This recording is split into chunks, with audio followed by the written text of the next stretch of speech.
I don't think people understand how one small pain can flip your whole world upside down. For Hassan, a simple click in his jaw meant fear at every meal. This is his story. Qasr Al Aini Hospital, busy, noisy, and full of stories. That's where Hassan sat, rubbing his jaw, whispering, "Why is this happening to me?" Every bite, every yawn, even a laugh brought that strange, painful click.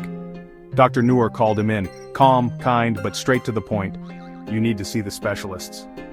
Hassan's worry grew. He thought, what if I can't take care of my family? The next day, sunlight cut through a dusty clinic. Dr. Youssef and Dr. Reem didn't sugarcoat it. TMJ dysfunction. It can disrupt your life. The x-rays said it all. Hassan's heart dropped. Surgery? With kids at home, how could he risk it? That night at dinner, his family noticed. His wife insisted, his mother pleaded, his son just wanted his dad back. Hassan nearly broke down. "I don't want the pain to win, but I'm scared." In the end, standing outside the operating room, Hassan took a deep breath. "Yalla, I need to get my life back." Because sometimes courage is just facing what scares you most, and choosing hope.